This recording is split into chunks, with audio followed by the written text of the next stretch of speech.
माता है आप, और माता का हृदय तो अत्यंत विशाल होता है, अपनी संतान की अनेक भूलों को भी क्षमा कर देता है। तो आज अपने पुत्र के नामकरण संस्कार के दिवस क्या आप मुझे क्षमादान नहीं देंगी माते?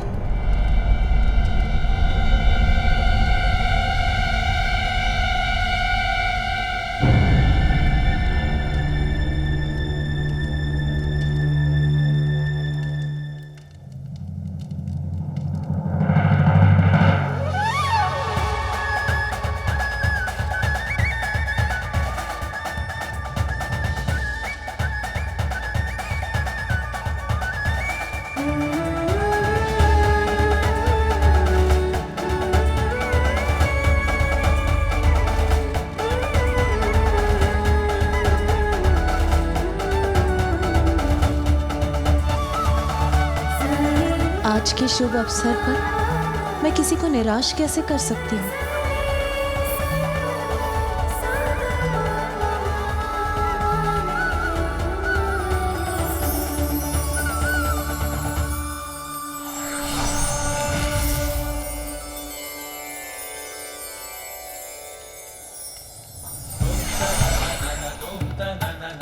लीजिए शनिदेव, आपकी यहाँ की यात्रा और याचना दोनों सफल हुई। मैंने आपको क्षमा की। मेरा पांव पुनः कुशल हो गया, अब कोई पीड़ा नहीं है मुझे। मुझे क्षमा करने के लिए आपका कोटि कोटि धन्यवाद माता। मैंने आपको इतना कष्ट पहुंचाया कि तुम मेरी एक गुहार पर आपने मुझे क्षमादान दे दिया, मेरे सभी कष्टों को दूर कर दिया। इससे बड़ी उदारता और क्या होगी माता। देवी पार्वती, आपको कोटि कोटि धन्यवाद। आज के शुभ दिवस पर उपहार तो मुझे देना चाहिए था, किंतु हम पर उपकार आपने किया। मेरे स्वामी को क्षमादान का उपहार दिया आपने, जो मेरे और स्वामी के लिए एक वरदान के समान है। मैं तो बस गजानन को यही आशीष देना चाहती हूँ कि सभी अनिष्ट उससे सदा दूर रहे, कोई भी संकट उसके समीप आने से पूर्व ही नष्ट हो जाए। यही मेरी मंगल कामना है गजानन के। किंतु कहाँ है मेरा पुत्र गजानन? अतिथि सत्कार में इतनी व्यस्त हो गई कि बहुत समय से उसे देखा ही नहीं। देवी पार्वती, कोई और भी है जो आपसे भयभीत? कौन कौन भयभीत है मुझसे भ्राता श्रीहरि? वहां देखिए।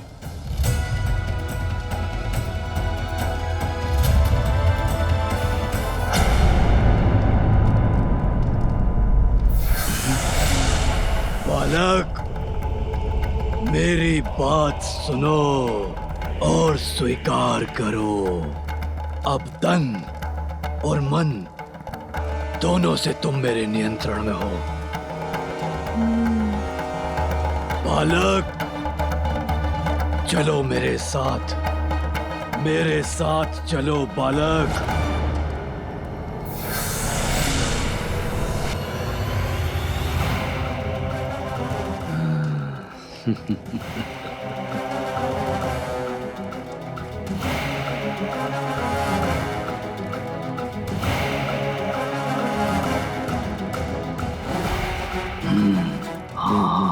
उचित है।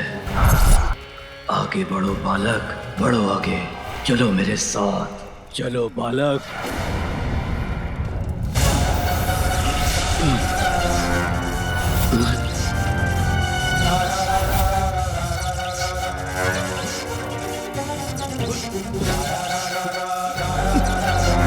अरे, ये कौन सी शक्ति ने मुझे जड़ कर दिया है? तनिक भी नहीं हिल पा रहा हूं मैं। और शक्ति लगाकर देखता हूं। कौन है भयभीत मुझसे भ्राता श्रीहरि?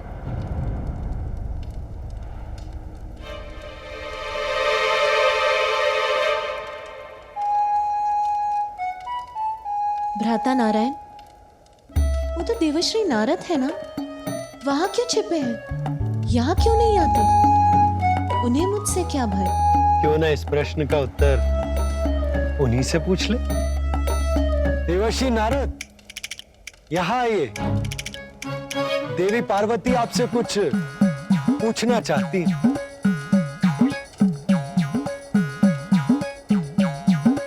प्रभु नारायण, कहां फंसा दिया आपने मुझे? यदि सत्य जानकर माता पार्वती को क्रोध आ गया तो मैं क्या करूंगा? देवश्री नारद ने तो मेरे प्रति कोई अपराध नहीं किया, फिर वो मेरे समक्ष आने में क्यों भय कर रहे हैं? देवर्षि, आपके मन में जो भी विचार निसंकोच होकर देवी पार्वती से कहिए। आप क्यों? नारायण नारायण। देवर्षि, भय का त्याग कीजिए और अपने मन के विचार देवी पार्वती से कह दीजिए। वो माता, मैं आपसे छुपते छुपाता फिर रहा था। आपके समक्ष आने का साहस नहीं जुटा पा रहा था माता, क्योंकि माता। क्योंकि क्या देवर्षि? आपको मेरे समक्ष आने में इतना भय क्यों हो रहा है? बहुत बड़ा दोष है मेरा माता।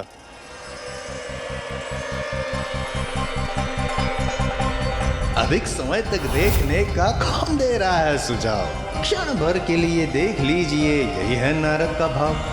क्षणिक देख के घुमा लीजिएगा अपनी दृष्टि, इसमें कहाँ घूमने वाली है सृष्टि। मैंने ही शनि देव को अपने शब्दों के जाल में उलझा कर किया भ्रमित, और कैलाश आकर आपके पुत्र का मुख देखने के लिए किया प्रेरित।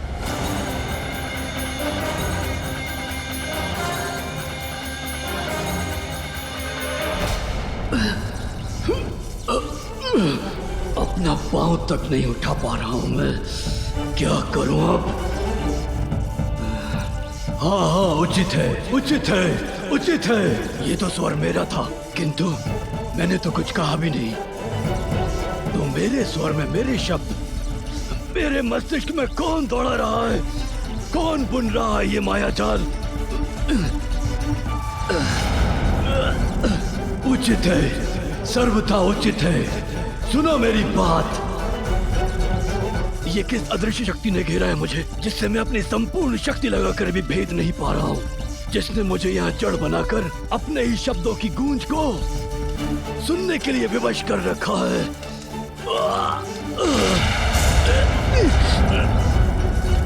उचित है, सर्वथा उचित है। सुनो मेरी बात। तुम गजमुख बालक, ये क्या कर रहे हो मेरे साथ? हाँ हाँ, उचित है, सर्वथा उचित है। मैं क्या कर रहा हूँ? मुझे तो लगा कि आप कहीं जा रहे हैं।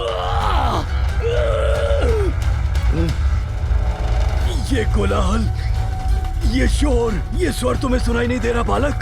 बंद करवाओ इसे। बंद करवा दूं? ये सब हमारे अतिथि हैं, और अतिथि तो देवता समान होते हैं,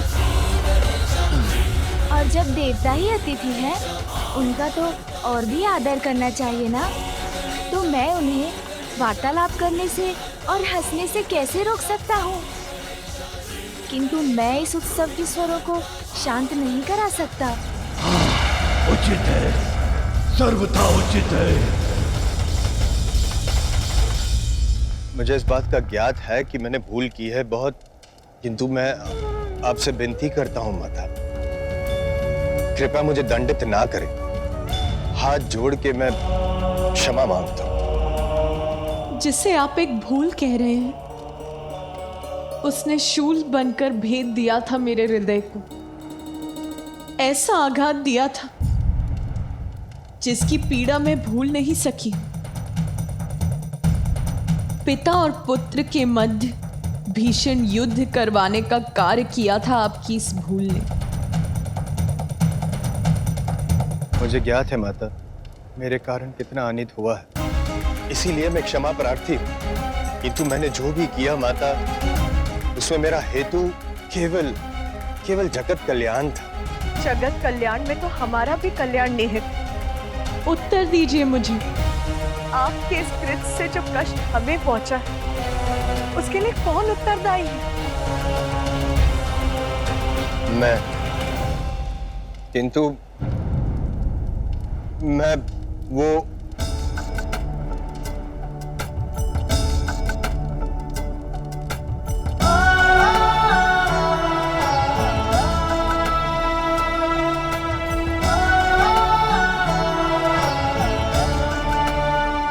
किंतु अंत भला तो सब भला। आज के इस आनंद उत्सव में मैं आपको दंड नहीं दूंगी देवश्री। आप भय मुक्त हो जाएंगे। नारायण नारायण।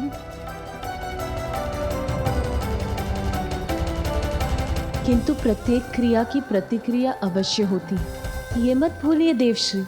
व्यक्ति का कोई भी कर्म, उसकी कोई भी भूल नियति कभी नहीं भूलती। अपने कर्मों का परिणाम तो सभी को भुगतना होता है देवश्री। आपकी इस भूल के कारण एक समय ऐसा आएगा जब आप भी अपने पिता ब्रह्मदेव का विरोध करेंगे और अपने पिता के विरोध जाना आपके लिए शुभ नहीं होगा देवश्री। मैं आपको दंडित नहीं करूंगी, किंतु नियति न्याय अवश्य करती है और ये नियति का न्याय होगा। हे माता, कृपया बताएं मुझे कि क्या होगा, कैसे होगा। यदि आप मुझे इस बात का संकेत दे देती तो मैं सावधान हो जाता माता। नियति का न्याय निर्धारित होता है, इतना तो जानते हैं ना आप देवश्री। जो भी होगा भयंकर होगा, किंतु वो आपके समक्ष समय आने पर ही आए।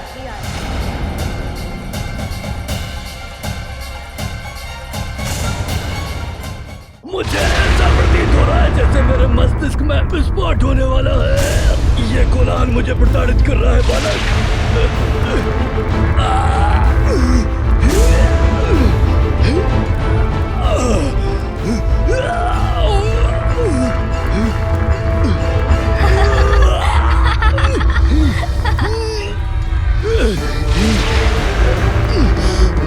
अवश्य दिव्य है ये बालक और अनेक दिव्य शक्तियों का स्वामी है, किंतु इसे इसका भान भी नहीं।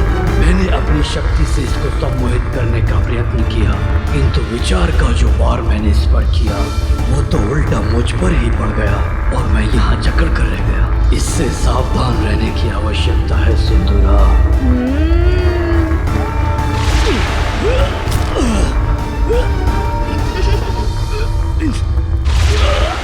मुझ पर दया करो। अरे ये आप क्या कर रहे हैं? देखिए, ये क्रीड़ा मुझे नहीं भा रही है। आप गिर क्यों गए मेरे समक्ष? ऐसा क्यों कह रहे हैं जैसे मैंने आपको कुछ किया हो? मैंने तो कुछ भी नहीं किया, आप ही गिर गए यहाँ और ऐसे चित्कार कर रहे हैं। ये स्वर जो मेरे मस्तिष्क के भीतर गूंज रहे हैं मेरे सिर के टुकड़े टुकड़े कर देंगे, ये अंत कर देंगे मेरा। इन्हें रोक दो।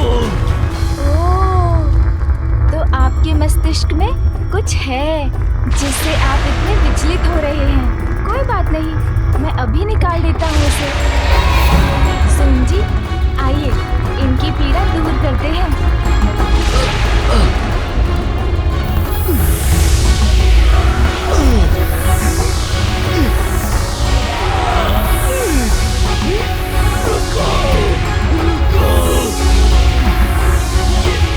ये क्या हो रहा है मेरे साथ? मैं आवाज को बनकर वायु में विलीन क्यों हो रहा हूँ? अरे सोन जी के ऊपर ये मक्खी कहाँ से आ गई?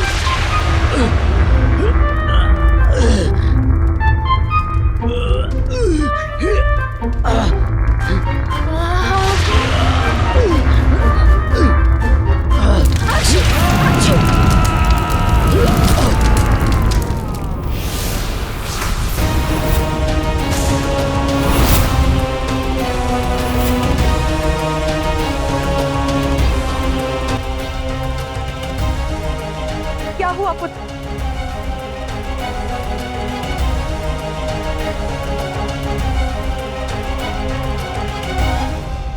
तुम कुशल तो हो ना? माँ, वो मुझे क्षमा।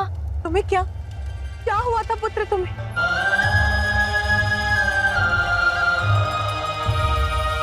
माँ, आप व्यर्थ चिंता कर रही हैं। मुझे तो कुछ नहीं हुआ। देखिए, सकुशल खड़ा हूँ आपके समक्ष। बस एक छींक आ गई थी मुझे, और हाँ, एक कोई थे यहाँ, वो मुझे घूर घूर कर देखते रहे। फिर उनके सर में पीड़ा उठ गई। मैंने उनकी सहायता करने का प्रयत्न किया, किंतु छींक आ गई। फिर तो उनका रूप ही परिवर्तित हो गया माँ। ऐसा प्रतीत हुआ उन्हें देखकर जैसे वो कोई भयंकर असुर हो।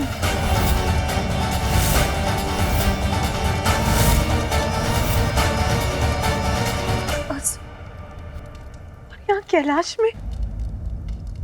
गौरी, क्या हुआ? गजानन कुशल तो है? स्वामी, एक असुर था यहाँ और हम उसे पहचान नहीं सके। गजानन पर घात लगाए बैठा था। कौन हो सकता है वो असुर स्वामी?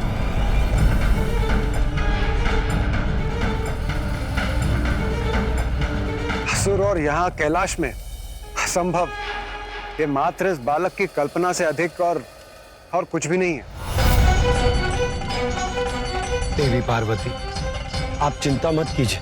वो जो भी था अब चला गया है, और अच्छी बात तो ये है कि वो गजानन का कोई भी अनिष्ट नहीं कर सका। महादेव, कदाचित तब तक कैलाश की सुरक्षा और सुदृढ़ करने की आवश्यकता है जब तक गजानन थोड़ा बड़ा नहीं हो जाता। माता, इसी पल से मैं और अन्य सभी गण बालक गजानन के समीप रहेंगे, सदैव उन पर दृष्टि बनाए रखेंगे। आप चिंता ना करें। आज उसका कोई अनिष्ट नहीं हुआ, इसीलिए शांत हो जाओ। यही सुझाव है ना आपका भ्राता श्री हरि नारायण, देवी लक्ष्मी। किंतु कैसे? सभी संकटों से संतान की रक्षा करना तो एक माँ का कर्तव्य होता है। संकट मुख खोले खड़ा, तो मैं उससे मुख कैसे मोड़ लूं? मेरे पुत्र का कोई अहित हो, उसकी प्रतीक्षा नहीं करूंगी मैं, क्योंकि सब कुछ करने का भी क्या लाभ होगा। शांत नहीं रहूंगी मैं। ब्रह्मदेव, देवाधिदेव महादेव का निवास कैलाश है। संपूर्ण ब्रह्मांड में सर्वाधिक सुरक्षित। यहाँ सुरक्षा में कोई कमी नहीं। कमी है तो कहीं ना कहीं प्रारब्ध में, जिसके कारण चंद से ही मेरे पुत्र के जीवन पर कोई ना कोई संकट छाता रहा। सुनिए सब, जब तक मैं अपने पुत्र गजानन की सुरक्षा के प्रति निश्चिंत नहीं हो जाती, मैं अपनी चिंता नहीं त्याग सकती।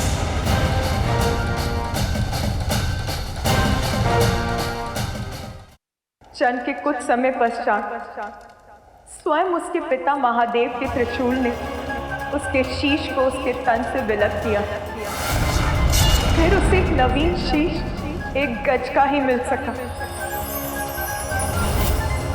और आज यहाँ आप सभी की उपस्थिति में एक असुर ने यहाँ आकर मेरे पुत्र पर घात लगाने का साहस किया, तो फिर भविष्य में कौन सा अज्ञात संकट किस रूप में उस पे टूटेगा, ये किसे ज्ञात? माता, जो भूतकाल में हो चुका है उसका विचार कर स्वयं को कष्ट देना उचित नहीं, और जो हो ही नहीं सकता उसकी कल्पना कर उसकी चिंता करना और भी कष्टदायक हो सकता है। माता, इस सुर सभा में किसी असुर का प्रवेश करना असंभव है, और हमारे पास यहाँ किसी असुर के होने का प्रमाण भी नहीं। इसलिए संभव है कि इस बालक ने अपनी कल्पना से कोई गलत कर लिया। देवी पार्वती, आप गजानन की मां हैं। आपका उनके लिए चिंतित होना स्वाभाविक है, किंतु आप हम पर विश्वास कीजिए। हम सभी गजानन की सुरक्षा का ध्यान रखेंगे। उनके साथ कुछ भी अनिष्ट नहीं होगा। भूतकाल में काल के प्रकोप को भूलने की बात कर रहे हैं देवराज। प्रमाण चाहिए आपको। देखिए गजानन का गज और स्मरण कीजिए ये मुख उसे किस लिए देना पड़ा। ठहर जाइए, किसी को भी भीतर जाने की अनुमति नहीं है।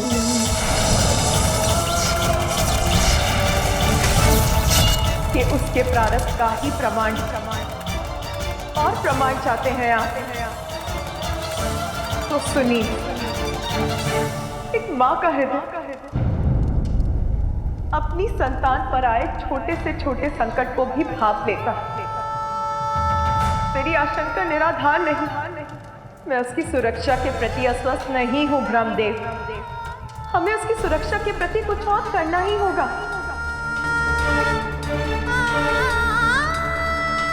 देवी पार्वती, तो फिर आप क्या चाहती हैं?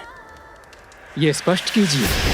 मैं चाहती हूँ कि आप श्री हरि नारायण और महादेव मेरे पुत्र का प्रारब्ध परिवर्तित कर दें, उसे देवस्त्र प्रदान करें।